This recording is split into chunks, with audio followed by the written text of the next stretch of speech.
De retour dans l'Africaine, nous avons notre invité journaliste Touré Bangali est toujours avec nous, ainsi que nos éditorialistes Jemal Taleb et Alfred Chango. Et au Burkina Faso, dans le cadre de l'enquête sur les attentats du 15 janvier qui ont fait une trentaine de victimes, 8 personnes ont été interpellées, 7 ont été libérées pour insuffisance de preuves, dont un homme politique nigérien qui séjournait dans l'hôtel Splendide. Leur libération ne signifie pas que c'est la fin de l'enquête à leur niveau.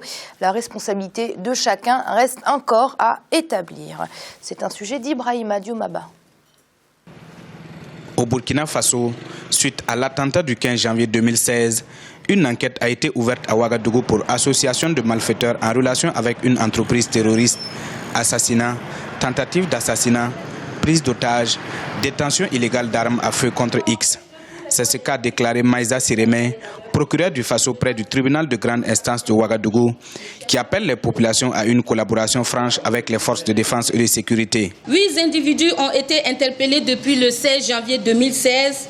7 ont été élargis pour insuffisance de preuves. Une personne est actuellement gardée à vue pour des recoupements supplémentaires. Afin d'aider à l'identification d'autres, de complices ou de facilitateurs éventuels depuis la planification jusqu'à l'exécution de l'attaque terroriste du 15 janvier 2016, nous réitérons notre appel à témoins lancé le 20 janvier 2016. Juste après les attentats, l'exécutif a aussi jugé urgente l'opérationnalisation de l'Agence nationale de renseignement créée sous la transition par le président Michel Kafando. Aussi, des mesures de contrôle pour assurer la sécurisation des frontières, des villes et des hôtels ont été prises. Aujourd'hui, plus que jamais, il est établi que les terroristes sont fondés sur des cellules dormantes dans les quartiers, dans les villes, qui peuvent frapper à tout moment.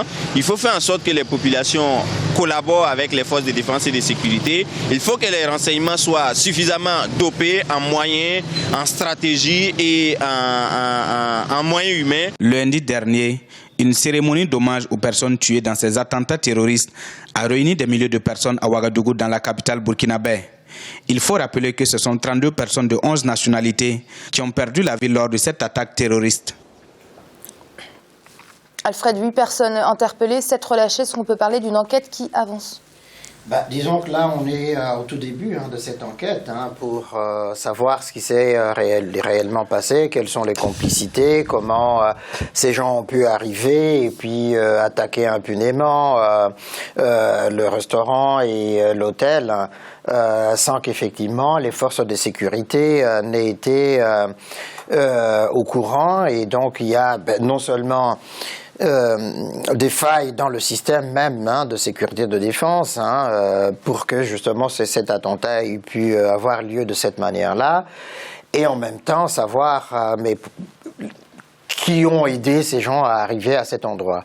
Effectivement, souvent quand on sort de ce genre d'épreuves, la tentation des autorités politiques pour montrer que elles tiennent la situation, elles l'ont en main, vont lancer des interpellations comme ça, et puis petit à petit, le juge décante les situations après les auditions et fait le point, et puis il sait qui est qui a fait quoi, qui n'est pas concerné, et donc naturellement on relâche, on l'a vu même ici en France.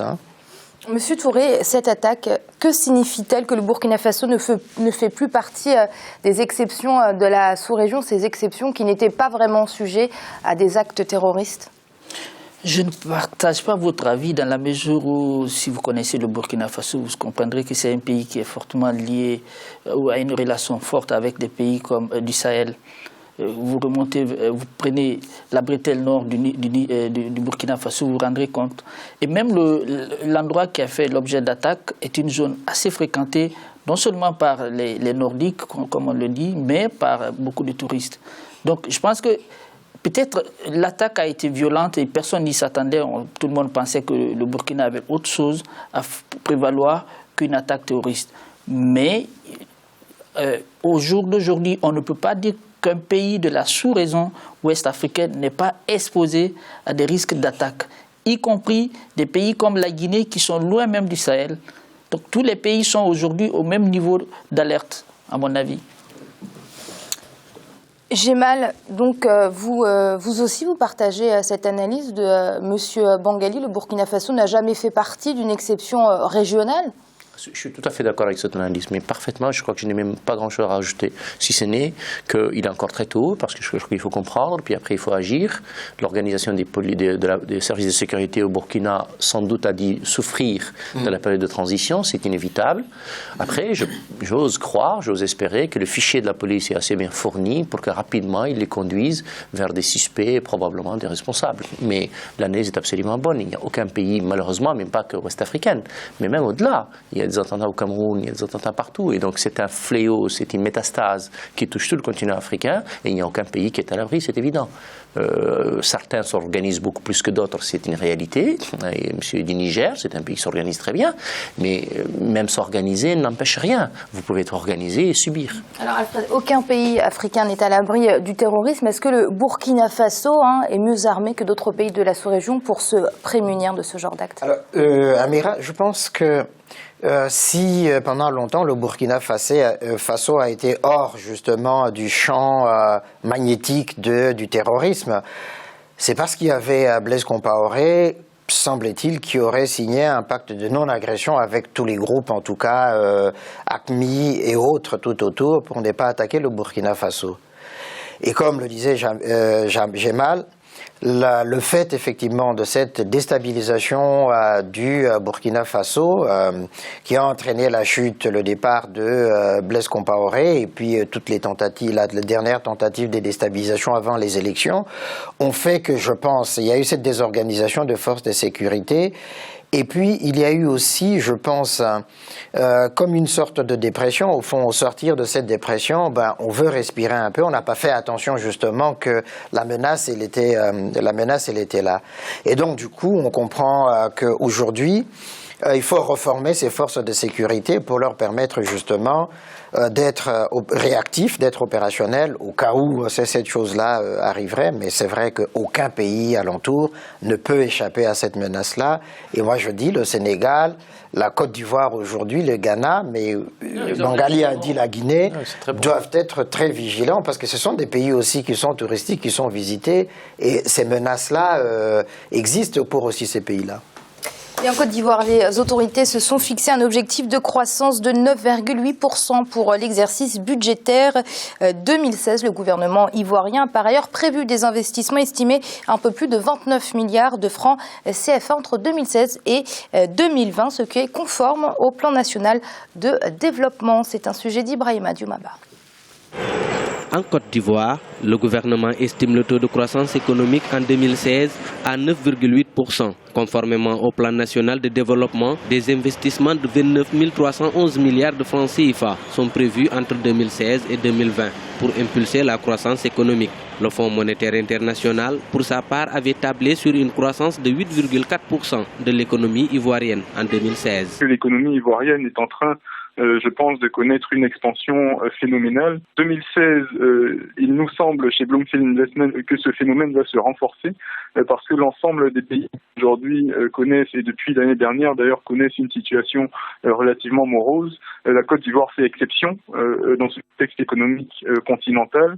Donc naturellement, les afflux de capitaux sortant du continent, je pense que la Côte d'Ivoire va réussir, à mon avis, à en capter une bonne partie. Les investissements prévus dans le plan national de développement seront financés à hauteur de 62,4% par le secteur public et 37,6% par le secteur privé. La réalisation des infrastructures et des projets de développement va aider à lutter contre la pauvreté. Les observateurs invitent l'État ivoirien à maintenir les investissements pour soutenir les secteurs de production. L'investissement va continuer d'être au cœur de la stratégie économique du gouvernement ivoirien. Je pense que c'est une bonne stratégie.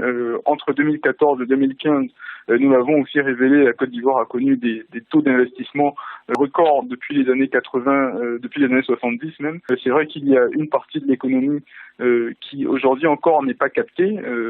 Tout le secteur informel rentre aujourd'hui dans un processus certes lent, mais quand même certain de formalisation et de régularisation. Donc tout ça va aussi aider à contribuer aux performances économiques futures. La Côte d'Ivoire est la première économie de la zone de l'Union économique et monétaire ouest-africaine. Depuis la fin de la crise politique en 2011, les Ivoiriens ont relancé la dynamique de leur économie, dont la croissance annuelle moyenne s'établit à 9%. Le pays est un leader des exportations agricoles dans le monde, notamment le cacao et la noix de cajou. Alfred, on fait souvent l'éloge des performances économiques de la Côte d'Ivoire, mais il y a une ombre au tableau et pour le pays, ça se situe au niveau de la redistribution des richesses. Oui, on peut dire ça et qu'il y a une trop forte concentration autour d'Abidjan. La plupart des investissements d'ailleurs, dans les équipements ou dans les infrastructures, c'est tout autour d'Abidjan. Mais l'arrière-pays comme Bouaké, Yamoussoukro, etc., à Bangourou, si on va encore plus loin, dans le nord là-bas, ils sont un peu les laissés pour compte justement de cette croissance, 9,5 l'année dernière. Cette année-ci, les prévisions disent 9,8. C'est très bien, mais il faut effectivement réinvestir. Pas dans la redistribution par les salaires ou des choses comme ça, mais dans le réinvestissement, dans d'autres... Les désenclavements. C'est ça, voilà, exactement, dans le soutien de la production agricole, puisque c'est l'une des richesses de la Côte d'Ivoire. Et aussi, une autre chose qui expliquerait cela, c'est le fait qu'il y a cette confiance revenue des bailleurs et des investisseurs. Et donc, ça permet effectivement de soutenir l'économie ivoirienne. Et je pense que c'est une très très très bonne chose pour la Côte d'Ivoire. Mais il faut réinvestir dans la jeunesse ivoirienne qui, quand même, si on regarde attentivement, par-delà les chiffres, souffre aussi du problème du chômage. Donc, il faut le trouver... à créer de l'emploi, à soutenir, à financer des projets qui vont dans le sens justement de l'entrée de cette jeunesse formée dans le marché du travail et de l'emploi. Monsieur Touré, depuis que la Côte d'Ivoire a amorcé son développement, les chiffres, on peut leur faire dire ce qu'on veut, j'ai envie de dire. Est-ce que vous pensez que les populations ivoiriennes ont vraiment tiré profit de ces chiffres de la croissance ? Vous savez, on assiste à un phénomène très complexe aujourd'hui qui n'est pas que ivoirien.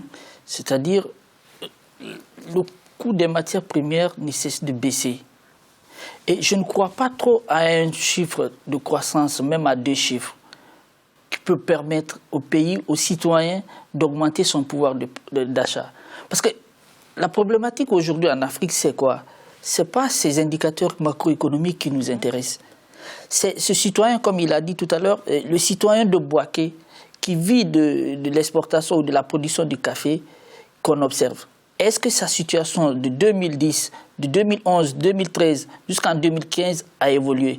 On te dira, la plupart des cas, non. On peut redistribuer la croissance qui est quantitative, on va construire des écoles et autres. Mais pour moi, le facteur le plus important que les chefs d'État, que nos dirigeants doivent tenir compte, c'est le pouvoir d'achat des citoyens. Les chiffres de croissance sont pour les économies qui ont une forte capacité non seulement de maîtrise des données statistiques, parce qu'on a un problème en Afrique, personne ne maîtrise ces données. Donc il faudra orienter les analyses sur le pouvoir d'achat pour pouvoir évaluer effectivement l'avancée ou le développement de ces pays. Merci d'avoir été avec nous, merci pour vos analyses. Merci à vous aussi et une pensée à notre cher leader politique guinéen qui nous a quittés aujourd'hui, Jean-Marie Doré, qui a été l'un des premiers combattants pour la démocratie en Guinée. On en a parlé bien évidemment aujourd'hui sur l'antenne d'Africa 24. Et merci à vous également, Jemal. Merci. Une pensée aussi, évidemment, comme vous le dites, M. Doré, c'est absolument une grande perte. Merci à tous nos téléspectateurs. Et merci à vous, Alfred. Ça a été un ravissement de vous retrouver sur ce plateau. Merci. Et puis à mes très chères téléspectatrices, je dis aussi merci et bon week-end. Vous l'aurez compris, c'est la fin de cette émission. L'Africa Newsroom, ce n'est pas fini. On se retrouve la semaine prochaine pour une nouvelle édition de l'Africa Newsroom. À très vite et merci de nous avoir suivis.